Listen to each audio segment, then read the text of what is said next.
Earwig and the Witch is directed by Goro Miyazaki and follows an orphan girl named Earwig who is eventually adopted by a witch and goes to live in her home, which is filled with mystery and magic. So Earwig and the Witch.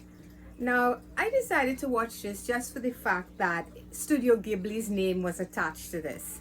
I saw that they decided to go the 3D animated route with it, which always worries me when it comes to anime, because it's something that I don't think works well. I mean, you just have to have seen that most recent atrocity that was Berserk, and you'll see what I'm talking about. But I decided to give it a go. And I was right. It was a disaster. So let's get into it. And I'll start by saying the animation here, the 3D animation here, it just, I'm sorry, for me, it just doesn't work. They do that thing where they try to show, you know, you will see if you're a fan of anime, you'll recognize the facial expressions that they give them, what they do with the eyes and the eyebrows, the mouth, that kind of thing.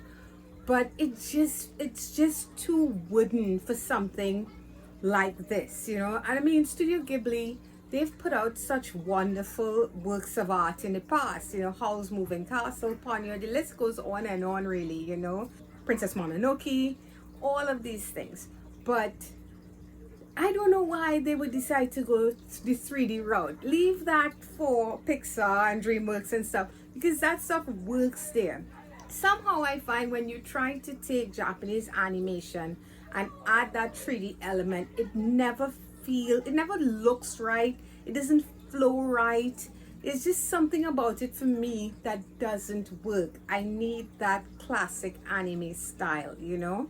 And so that was in itself jarring, and I couldn't quite get over it enough to really get into the story. And the story now, when I do pay attention to it, it's incomplete. First of all, this is the second time this has happened to me in the last couple of weeks, because the first one was The Little Things, which was a movie that ended in a way that felt like it was so unsatisfying, you know, and you don't feel like you've got a real ending there. And then there was this, the first few halves of this movie, you get all of these plot lines, all of these threads, and you think it's going somewhere. They lay it out for you. Earwig is dropped off at this orphanage by a beautiful red-headed witch who tells her she'll be back for her. She's precocious. She grows up quite happily in the orphanage, but when she reaches a certain age, it looks like maybe she's about 7 years old, 8 years old, something like that. She's adopted by another witch and a warlock, I guess, if you want to call him that. And, you know, it seems like she's going into this really scary environment, and things are going to be so messed up for her. But they very quickly established that there's nothing this little girl can't do or can't get away with. So what you think is gonna be, you know, thrilling or suspenseful just turns out to be a bunch of nothing. There's just all these threads that are introduced, and this movie ends on a cliffhanger, guys. I'm just gonna say it. The movie ends on a bloody cliffhanger, and there's no sign that there's going to be a part 2. There's nothing established like that. And while the cliffhanger in itself is interesting, it would have worked better if you wanted to do something like that. Just do it as a television show or a mini series or something like that.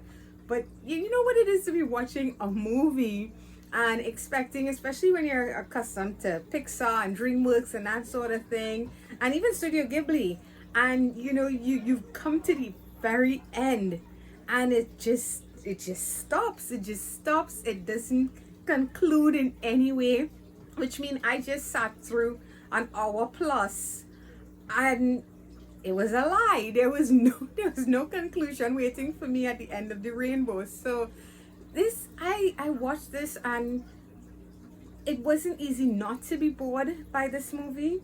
There's some music here, you know, there's some fun songs here. The animation, I mean, it's crisp, it's clean. You know, the images, when they're still, they're actually quite beautiful to look at. But in the world of, you know, of what you expect from Studio Ghibli, it just everything feels flat and feels it's too wooden, it's too stiff. So you're failing for me on the animation. I'm trying to fall back on the story, and then the story itself doesn't have a proper ending. So what the hell am I supposed to do with this, you know? This was just a huge disappointment. I really thought this might have been something different, something fun, but in the end, it was just, it's forgettable. I honestly, I regret even watching it. That's how much I dislike the way they handle this. So I'm giving Earwig and the Witch a 3 out of 10. And honestly, if Studio Ghibli comes out with anything like this again, I don't think I'm gonna watch it. Funny enough, recently, like I'd say like a couple months ago, I did watch Lupin the first, and I had a blast with that. That was so good. That worked so well. So maybe the people who did that did this, it would have worked, you know. Maybe the fact Lupin's world, the energy, somehow it translated fantastically well to that whole computer animated style. It worked there, but here it was just abysmal. I didn't like this at all, guys. So it gets a 3 out of 10. And that's it. There's not much else to say here. I don't even really care about the voice cast. I really found it hard to invest myself in any way in this. This was a dud for me. So if you've seen this, let me know what you thought of it. And who knows, maybe you can point out stuff that was worth enjoying in this. I don't know. If you enjoyed this video, please feel free to hit that thumbs up button. It's always appreciated. If you guys are new and you'd like to subscribe to my channel, thank you. And you can click on my face right about there when it appears. And if you want to check out past videos, feel free to do so. So until the next one, guys, take care and bye-bye.